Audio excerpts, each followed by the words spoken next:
Good morning, everyone. Thank you for the opportunity to come down and see you. Bom dia. So, I'm coming down from the Bay Area in San Francisco. Very happy to be here. And I think that one of the things about eu quero falar de algumas das coisas sobre estar na ThoughtWorks. Aí você vai ter a oportunidade de trabalhar com algumas das pessoas mais talentosas aí que você pode conhecer na sua carreira. Uma das coisas que nós fazemos é criar esse bem chamado de radar de tecnologia, 2 vezes ao ano, um documento principal para observarmos a tecnologia e o processo de 600 a 700 mil equipes aí, e ao invés de ler o radar para vocês, eu vou contextualizar um pouquinho como isso pode afetar a sua jornada de carreira. Então, levanta a mão aí. Quem aí está no estado inicial da sua carreira? Entre engenheiro associativo ou tech leader, levanta a mão. Ok? Entre tech lead, arquiteto ou diretor, levanta a mão. Legal? E executivo? Legal, então eu acho que quando nós observamos isso, né, um pouquinho do meu perfil aí, para quem sabe, né, eu já tive uma variedade de papéis aí na tecnologia, ao redor da tecnologia, em diversos modelos de operação. Essas operações incluem setor público, ONGs, para rentáveis, venture capture e por aí vai. Cada um desses foram em estágios diferentes, né, sendo startups para fundos ou multinacionais de 5,5 bilhões de dólares, né, de comunicação, ou private equity, ou transformação digital e tecnologia. Acho que o importante disso é que eu tenho bons contextos para a maior parte dos papéis da tecnologia e funções de experiência de usuário e também de engenharia, até também ao que é enviado à diretoria. E ao fazer tudo isso, entrar na ThoughtWorks, né, meu papel é ser um coach para os nossos clientes mais senior, as equipes executivas, e como eles vão aplicar a tecnologia para poderem orientar os resultados aí de negócios. E um pouquinho sobre o Technology Radar, esse grupo, né, de aproximadamente 20 pessoas, né, reunidas 2 vezes ao ano. Temos um grupo aí de 5 a 10 pessoas que fazem sempre parte do Radar Technology, né? Alguns dos nomes que você pode ver aí, né? Rachel Laycock, Marty Fowler, Rebecca Parsons, Scott Shaw, Alexei Boas, sabe? Pessoas que fazem parte da equipe.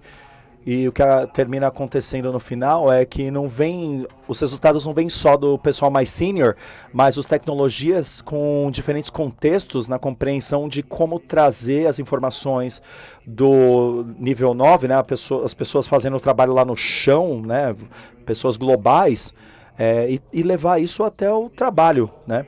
Quando a gente considera aí o que o radar como eu falei, é um relatório anual, né, 2 vezes ao ano, que é um bem importante para as organizações. E é aí que vemos indicadores iniciais aí de tecnologias iniciais e práticas, né, microserviços, por exemplo, códigos de infraestrutura, desenvolvimento de software, sabe? Você pensa aí sobre domain-driven, né, como design. Então, nós começamos a ver essa emergência aí, né, no tipo de trabalho e as incubadoras em relação aos clientes, e a gente evangeliza tudo isso e se torna melhores práticas no final. Então, ferramentas de tecnologia que vocês podem utilizar nas suas organizações em relação a tudo isso. Então, outra coisa que é importante em relação a isso é que é uma coisa muito opinionada, por assim dizer, né? Quando falamos de alguns dos bens no radar aí, é importante considerar que depois de 2 anos, um plano aí no radar aí não significa que ele deixou de ser utilizado, significa que temos bastante coisa no radar para manter tudo incluído. Mas todas as edições anteriores do Radar está disponível na nossa ferramenta online, e todos os PDFs associados também com esse tipo de histórico. Acho que uma das coisas mais importantes do radar aí é que ele vem da nossa equipe global e o nosso conhecimento aberto de como estamos fazendo o nosso trabalho. Então, estamos sempre refinando todas as funções e conforme os blips, né, vão surgindo, e a utilização disso dentro das nossas contas. Então, quando consideramos o radar, aí vocês já viram uma versão dos ativadores que temos aí disponíveis no mercado, né? Então, temos os blips e os quadrantes, né, que se referente a cada um dos itens, né? Por exemplo, um blip pode ser a observabilidade do 2.0 ou algo de domain-driven como design ou uma coisa como uma ferramenta aí desbloqueada, né, onde começamos a ver isso em contas diferentes.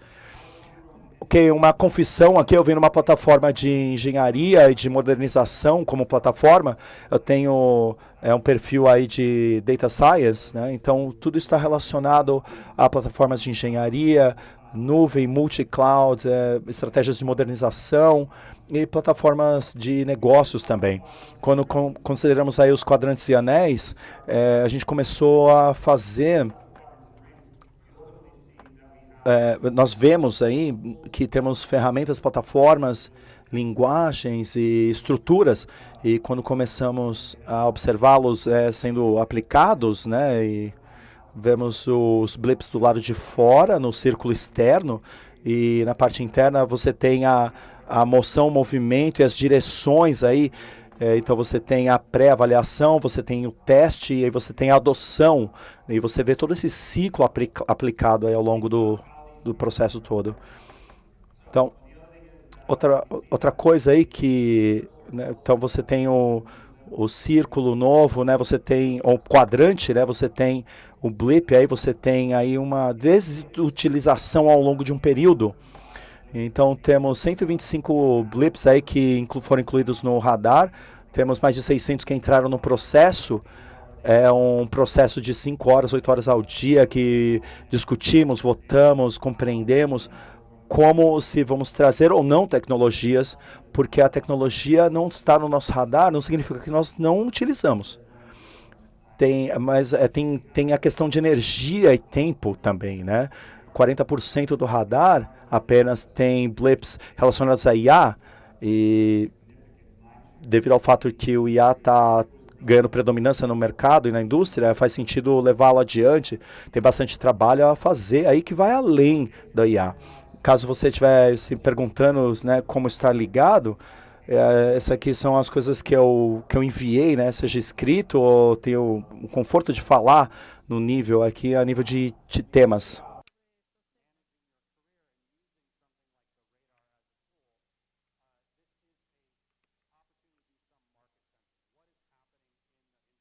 Beyond your own sphere of influence. And when you think about what you're working on a day-to-day basis, depending on the level that you are in your career or what your scope of responsibility is, you might be working with a technology set that you did not select. And you want to understand, how is this going to be able to be done? We have a notion around something called build your own radar as well. And construir seu próprio radar aí, e a gente motiva que as pessoas tirem vantagem disso, né? Entender como essa tecnologia está funcionando, como seu portfólio e arquitetura estão evoluindo. Então, eu penso nisso, sabe? Como você gerencia a sua carreira, como você gerenciaria a sua organização. Em cada nível, eu vou falar sobre formas mais duráveis que você pode aplicar tudo isso. Quando consideramos tecnologias e auditorias, às vezes as organizações, né, que estão adquirindo negócios ou tomando decisões de tecnologia, uma das coisas que acontece aí é essa tecnologia sorrateira que vai aparecendo no processo. Então você passa por uma aquisição que torna um POC, que se torna operacionalizado. Então nós precisamos compreender se é uma aposta que você vai levar adiante ou algo que você vai começar a se retrair, vai se remover, né? Então você tem esse radar aí, a importância dele é que não é uma tecnologia que você precisa tirar e instaurar imediatamente, né? Você tem que ver os projetos que você pode fazer com eles, entender que existem componentes de tecnologia que são depreciados nessa relação. Essa habilidade de utilizar isso como uma oportunidade de construção de equipes, né? Então talvez você queira introduzir uma tecnologia para experimentação ou testar isso na organização. Isso vai ser uma forma de verificar esse inventório. E um outro aspecto disso, quando falamos sobre a nossa carreira enquanto tecnologia, então temos o desenvolvimento e também o conhecimento contínuo, que é algo crítico. E quando eu analiso isso, como construímos uma cultura do aprendizado contínuo na organização de engenharia? E a pior engenharia são aqueles que não investem no desenvolvimento profissional. E todas as habilidades estão sendo alavancadas e precisam estar, na realidade, elas devem estar de acordo com esse trabalho ativo. Então, temos que preencher essa lacuna, porque esse aprendizado é importante, ele tem de ser feito. Quando pensamos nas áreas que devemos abordar, investir, falamos sobre em testes, categorias de testes que são muito críticos em relação a isso. Quando pensamos nisso, nessas necessidades, para as habilidades serem desenvolvidas, ou um programa de educação contínua dentro das organizações. Quando falamos sobre esse contexto na sua carreira, sobre o início da sua carreira, que são batalhas que temos de investir nelas como parte do seu aprendizado, como, por exemplo, o seu currículo, aproveitar tudo que você pode aprender sobre eles, porque isso é importante, porque isso realmente vai trazer qualquer oportunidade que você possa ter dentro de uma organização. E o próximo objetivo aqui é o alinhamento com os objetivos. Quando falamos sobre um portfólio, é muito fácil ter algo que é muito bom, mas tem um impacto mínimo. Então, eu falo dentro desse contexto em 3 dimensões: performance, impacto e exposição. A performance realmente entrega aquilo que eu espero, o impacto entrega o valor da empresa, o valor organizacional que você deseja. E o último, a exposição, garantir que todas as pessoas da sua equipe dentro da organização vejam o trabalho que está sendo feito e como isso foi aplicado. Então, por exemplo, através da jornada do cliente, o desenvolvimento das plataformas. O que acontece quando começamos a realmente ter essa mentalidade maior da engenharia nessa comunidade de desenvolvimento, considerar as pessoas que estão no ecossistema, porque eles se tornam os nossos clientes, e temos que analisar a sua experiência dentro dessa jornada, como realmente eles adotam essas tecnologias na organização. Isso mostra a sua liderança, os investimentos que estão sendo feitos, que eles de fato são válidos e eles devem continuar a ser feitos. Por exemplo, o impacto de um investimento que é baixo é uma boa oportunidade para extrair isso do seu portfólio. Todos aqui têm a dívida técnica, então, em relação à produção, a primeira coisa é começar a retrair, e aí você vê isso como uma parte da sua jornada. Quando pensamos sobre o todo, como eu já mencionei, esse anel completo é uma noção. Não tome nenhuma iniciativa, não continue, mas a realidade, de fato, no campo, é que todos nós sabemos a tecnologia, uma vez que ela está acontecendo, ela realmente é muito difícil extraí-la do portfólio. Pense, por exemplo, nas mainframes, ou sistemas que foram construídos há alguns anos e nenhuma das pessoas que construiu a tecnologia está na empresa. Você está tendo de gerenciá-la, mantê-la, então aqui é uma oportunidade para você gerenciar isso como parte dos seus dados. Na realidade, identificar não significa que você vai abordá-la, você vai extraí-la, mas também você tem de saber que ela está ali e faz parte do seu objetivo.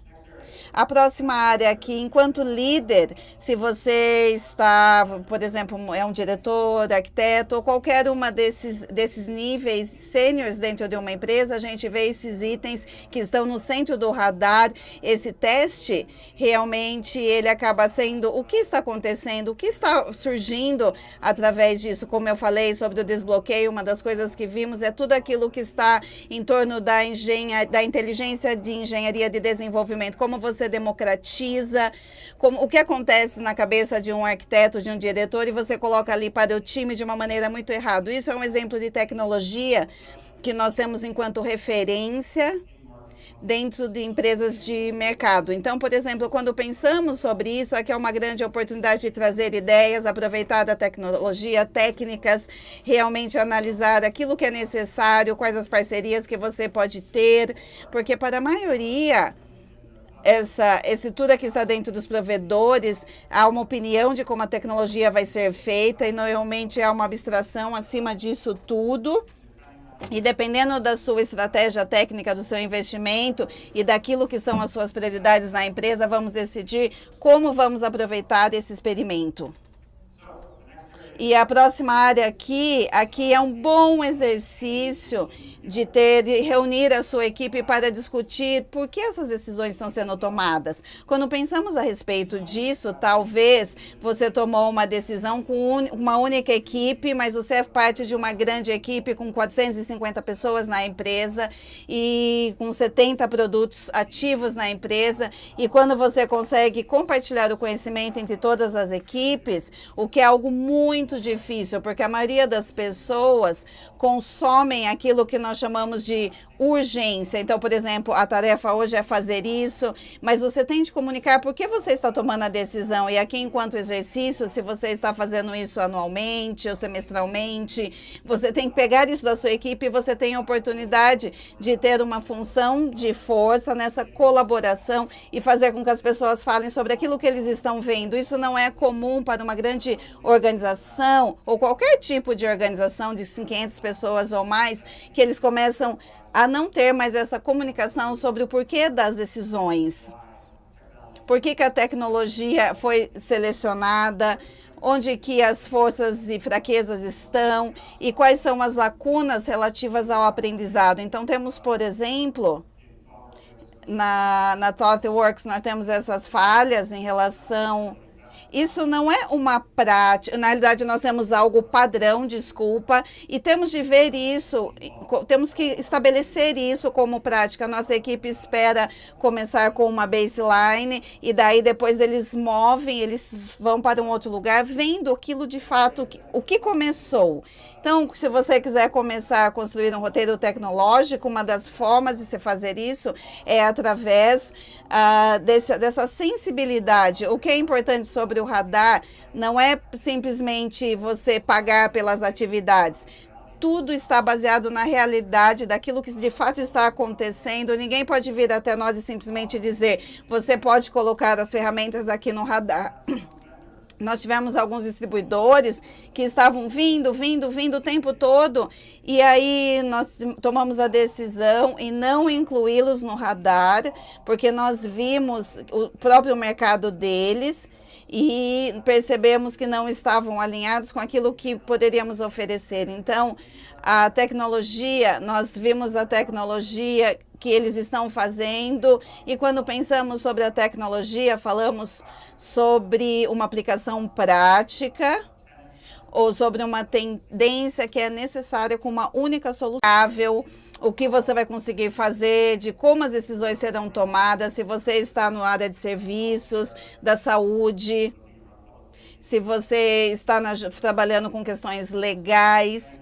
Dependendo do escopo da sua empresa globalmente, você tem que ter regimes de compliance múltiplos para entender como a tecnologia está sendo feita. Quando falamos sobre essa caixa preta, que faz parte da IA, por exemplo, no Reino Unido, a Lei de Proteção Geral dos Dados, se você não tiver habilidade no seu sistema de realmente trazer isso e ter isso de uma maneira mais explicável, uma linguagem acessível a todos, isso vai ser algo que pode te expor a um risco enquanto empresa com o tempo. Quando pensamos nisso, a gente vê a IA que está emergindo para engenharia de software como um padrão sensível. Como ela é algo que está sempre oscilando, nós sugerimos que tenhamos mais estrutura para avaliar aquilo que você está realmente, que você deseja adquirir, alcançar, e também você tem de dizer, olha, aqui é uma única solução, mas nada acontece em relação a isso. A tecnologia não muda de um dia. Na realidade, a tecnologia está mudando tão rápido que parece que a introdução da internet nos anos 90, depois outras tecnologias, estamos vendo a mesma coisa aqui. Estamos indo essas interfaces, toda essa experiência, estamos realmente mudando para um mundo mais industrializado, e aí a IA vai dar alguns padrões e ultimamente nós vamos ver organizações com essas escalas para ir desse modelo para um modelo mais com um formato mais amplo, mais rebuscado, para que eles possam criar as suas próprias fundações através de machine learning, entre outros aspectos. E a próxima área, quando pensamos aqui de como podemos aplicar isso a todos os níveis, o radar tem uma ferramenta e, enquanto engenheiro associado, nós podemos construir o conhecimento como base. Cada uma dessas categorias vai te dar uma ideia daquilo que você tem de analisar, o que considerar para investir e talvez onde você não deve despender o seu tempo. Então, não invista o seu tempo em algo que não é necessário. Então, se pensarmos sobre isso, a próxima área, que é o Tech-Led, vocês vão verificar as práticas que são necessárias para serem executadas. Então, vocês vão começar a ver muito mais daquilo que vocês gostariam de ver enquanto práticas, para que vocês tenham menos coisas. Na realidade, tudo é importante, mas vocês têm de entender como gerenciar todos os códigos e operacioná-los. E como executá-los. A próxima área, eu realmente falo muito sobre a questão da parte arquiteta, e essa é a decisão mais difícil quando pensamos nas decisões mais caras. Quais são as seleções do CSP, da sua plataforma de dados?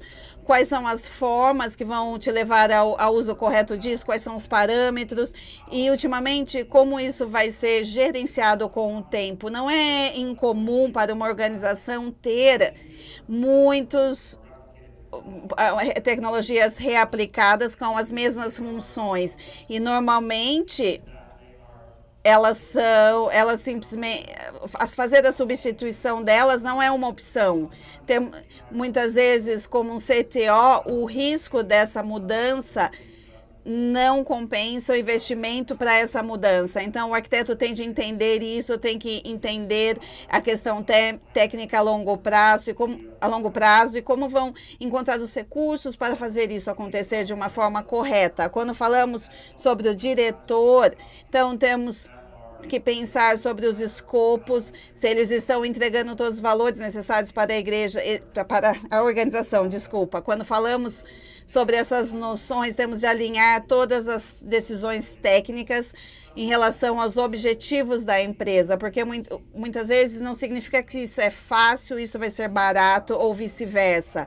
Quando falamos sobre essa noção da tecnologia em ser incorporada e entregue, como as pessoas estão realmente impulsionando esses objetivos, há muitos fatores. E quando pensamos sobre isso, pensamos também sobre as práticas que precisam ser implantadas na empresa, a arquitetura. Então, é uma cascata, é algo que temos que cascatear. E aqui também temos de definir a visão estratégica. Eu, pessoalmente, utilizo essa ferramenta. Eu já fui um cliente do ThoughtWorks em 2012. E quando eu comecei no radar, eu verifiquei todas as oportunidades, e quando nós reunimos todos, a gente se perguntava: o que você vê, qual é a sua experiência, o que você acha que é relevante? Nós fomos uma das contas que estavam ali aprendendo, então você trabalhava no radar e começava a ver como você pode fazer um benchmarking, como vocês veem oportunidade para trazer isso, para levar isso adiante, ou talvez você pudesse dizer, enquanto líder, você espera ter menos influência em relação às decisões técnicas e muito mais em relação à entrega da empresa. Então, por exemplo, levante a sua mão se você já esteve em uma festa.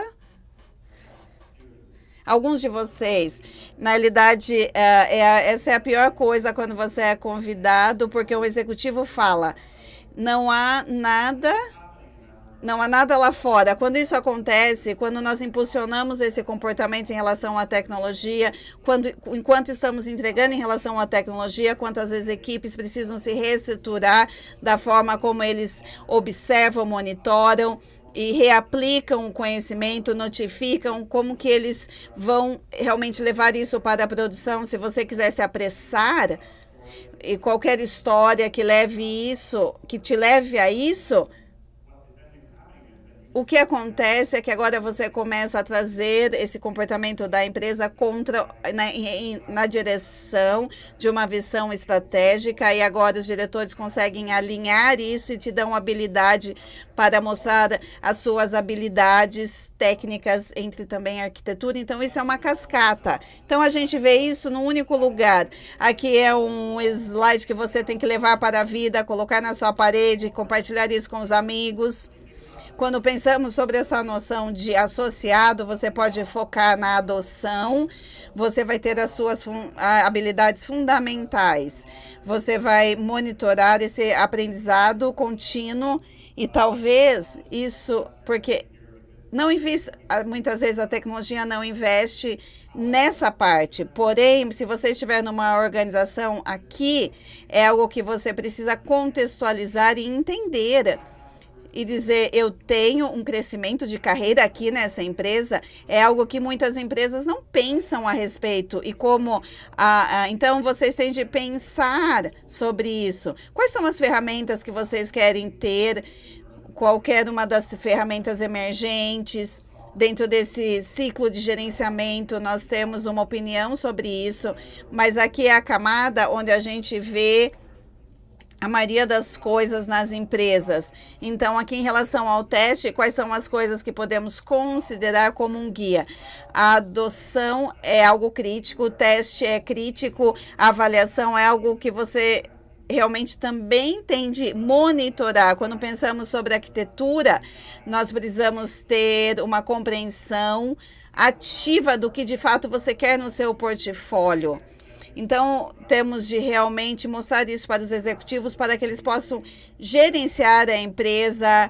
Então, as pessoas veem outras coisas, mas eles têm de entender o que é essa arquitetura enquanto ferramenta. O próximo nível, quando pensamos no diretor, aqui em termos de um cargo diretivo, nós temos que verificar todas as categorias. Quando falamos sobre o nível executivo, quais são as iniciativas estratégicas para impulsionar, como podemos alinhar as escolhas tecnológicas e começar a identificar oportunidades em fase inicial, começamos a detectar tendências disruptivas e também em 18 meses, normalmente, aceitamos essas práticas dentro da empresa. E o último aqui é identificar os riscos legados.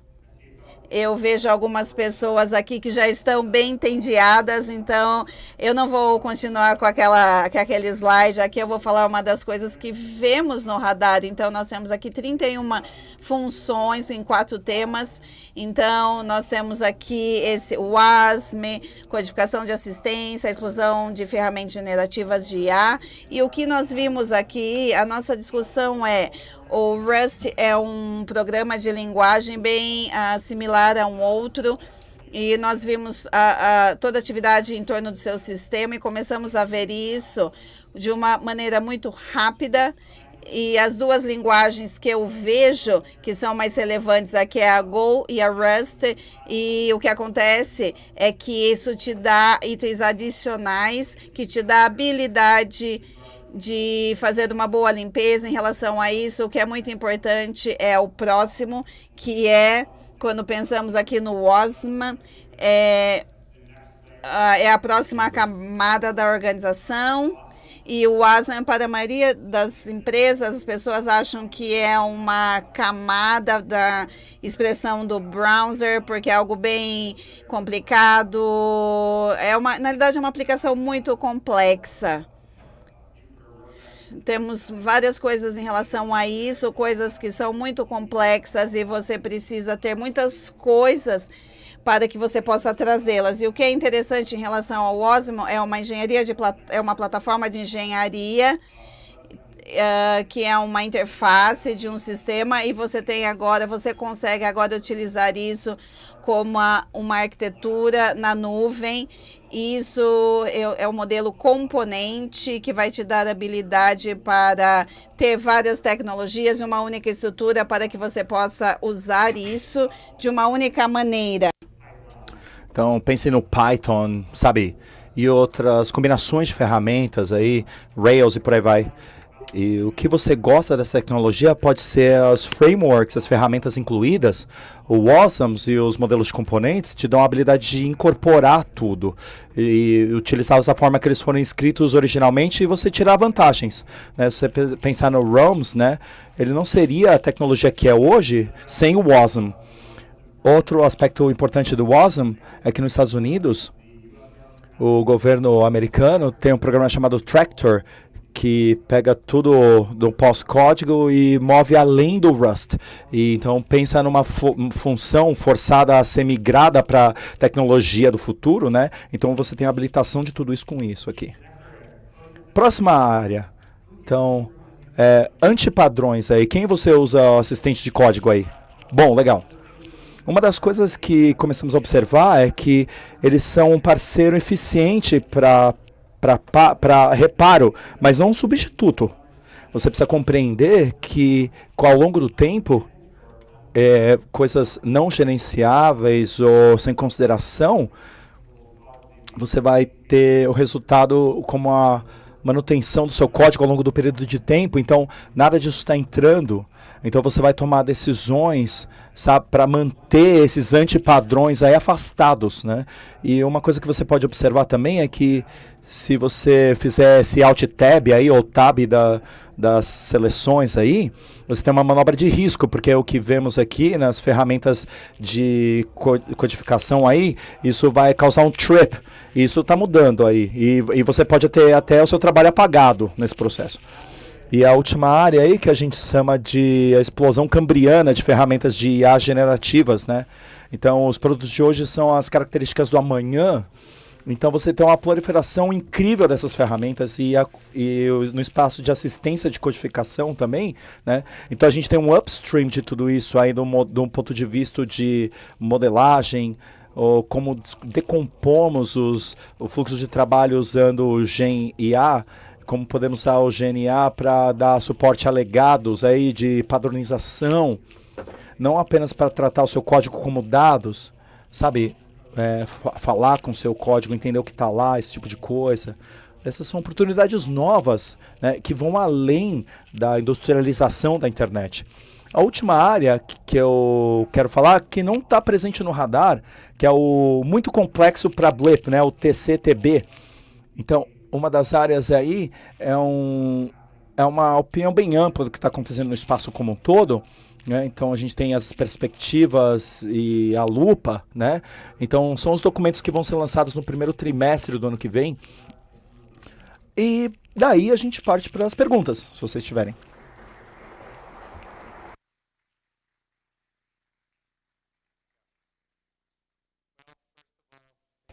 Primeiramente, obrigado, Thomas, por carregar todo esse conteúdo aí em 40 minutos, entregando super bem. Obrigado. Então, temos algumas perguntas. Obrigado por enviar. Então, eu vou tentar fazer uma melhor aqui para cobrir todas elas. Então, a primeira aí é que nós temos visto um aumento no número de blips em relação a IA. Então, uma explosão aí, conforme você mencionou, que reflete no blips. Como você vê a reação do mercado em relação a essa tecnologia como um todo? Eu acho que eles estão sendo sobrecarregados com tudo isso, né? A pergunta é: qual é a nossa reação em relação ao IA, né? Como eu mencionei, 40% disso está vazando, né? Então a gente tem um laboratório IA e especialistas IA em todas as regiões na nossa organização. E o que acontece no fim é que nós temos um nome chamado Birgitta Borg, né, na Alemanha, e ela é basicamente responsável por chamar nossa atenção aí, né? O que a gente descobriu é que temos muitas incertezas e dúvidas em relação ao que a ferramenta pode fazer e suas aplicações. Então, qual a estrutura para a tomada de decisão? Então, provavelmente eu entendi alguns dos palestrantes aqui, né? Então a gente precisa começar do básico para tirar vantagem aí dessas técnicas, né? Porque se você está pegando uma técnica avançada e construída em fundações sólidas para entrega, o que acontece aí no final é que essas ferramentas começam a ultrapassar a sua habilidade, né? Então, uma das formas que a gente vem observando isso é a mistura, né? Então, tem um sistema de registro nas empresas, então, recursos humanos, finanças e por aí vai. Então, temos tecnologias que vão ser polvilhadas, né, com o IA, e você tem essa diferenciação, né, o que torna o seu negócio único e como você administra seus processos internos. Então, nós vamos espalhar o IA por tudo isso através de uma compreensão, né? Então, temos sistemas de engajamento e experiência, como isso está fechando o espaço entre você e o seu cliente, como eles estão utilizando isso nos sistemas deles, né? E quando você considera aí o elo de software sendo utilizados, né, você vai trazer uma mágica aí. E essa mágica do IA oferece apoio aos analistas ou profissionais de TI, arquitetos, né, como você está dando apoio aos seus profissionais dentro dos contextos deles, né, e diferentes perspectivas, né. Vemos os operadores, por exemplo, como você lida com brainstorming e coisas relacionadas ao reconciliamento aí de sistemas. Essas são as coisas importantes. Acho que a resposta fundamental é construir a estrutura, ficar bom no básico e não apenas deixe isso ser instaurado na organização sem compreender direito. Obrigado, Thomas. Outra pergunta, você mencionou durante a palestra, como um cliente, né, você pode se ver dentro do radar, isso serve como um benchmark, aí, alguma coisa do tipo? Outra coisa relacionada aí, como você vê a interação entre clientes, né, do corporativo e o decorador, né, como eles veem o radar, como eles aplicam o radar. Assim, boa pergunta. E por que os trabalhadores TOT, né, tornam a população de contas, né, eles se baseiam na experiência própria, né? Então eu como cliente, né, eu vou colocar um blip aí, né? Então não tenho essa oportunidade. Mas o que acontece é que o blip é enviado por alguém da nossa equipe, provavelmente um engenheiro, através de princípios diferentes, né? Isso não importa. Mas na sequência isso vai para a equipe Doppler, né? A equipe composta de 10 membros fixos ou convidados, né? E esse blip passa por todo esse processo e termina no radar. Significa que ele é durável. Ele é visto em diversos clientes, eles veem como uma prática ou como uma ferramenta, né? Pensem nos microserviços. Eles começaram a entrar, 18, 24 meses, né? Antes de começarmos a ver isso no mercado de fato. A infraestrutura e código é outro exemplo, alguns dos trabalhos que fizemos com Gap e outros, né? Acabam se tornando a base do trabalho que continuamos como entregáveis. Temos um histórico de muitos aceleradores que acabaram sendo entregues aos nossos clientes se baseando no radar, né? Então os clientes começam a se ver dentro disso. Uma pergunta aí, follow-up, né? Então você tem essa motivação para criar o Radar Tech dentro de suas empresas. Você tem essa experiência, ouviu falar de um cliente que usou o Tech Radar para criar um radar para outras áreas da empresa? Nós acabamos de ver como aplicar isso à carreira. Talvez o cliente possa utilizar isso para outra coisa, identificar coisas que foram criadas para eles. Você tem alguma experiência? Então, vimos muitos dos nossos clientes usar isso como uma ferramenta para suas organizações de engenharia. Acho que a sua pergunta vai além da engenharia, sim? Sim. Então, o único cenário que eu observei isso ser feito um cliente tirou vantagem do radar e eles observaram como eles eram vistos nas práticas que giram ao redor disso, né? Então era menos tecnologia e mais formas e técnicas de entrega de trabalho. Era uma empresa de publicidade, né? É o único que eu conheci aí que foi utilizado para uma utilização não técnica. Então você pode ver isso com pesquisas e radares de impacto, né, sendo aplicados no Gartner. Cada um tem um sabor diferente, por assim dizer, né? Então você pode analisar as diferentes aplicações. Tem uma outra pergunta aí que provavelmente já foi respondida. mas é que veio no início da palestra, né? Então, como um líder, qual o impacto que o radar pode entregar a mim e à equipe? Então, você já falou sobre isso, mas talvez uma oportunidade de expandir.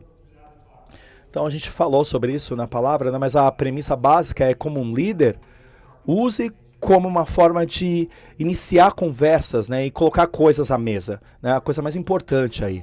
Tem pessoas que se importam com essas tecnologias e elas não têm uma oportunidade ou um veículo para comunicar. Então você tem um engenheiro de alto nível que tem um desempenho estelar, sabe?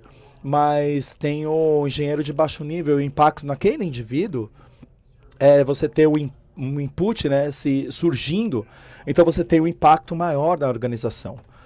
Então, você democratiza a habilidade de adquirir informação de todos os níveis da organização, ao invés de apenas alguns. Então, eles têm uma opinião, têm uma agenda, eles querem fazer certas coisas, mas se você tem alguém resolvendo problemas, eles vão falar assim, opa, peraí, eu tenho uma diferente visão dessa tecnologia lixo aí que você está colocando na organização. Não faça isso.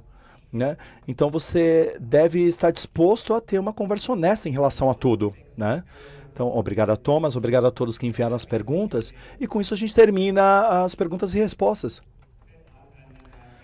E aí acho que a Fefa vai falar sobre a prontidão de IA. Muito obrigado, agradeço.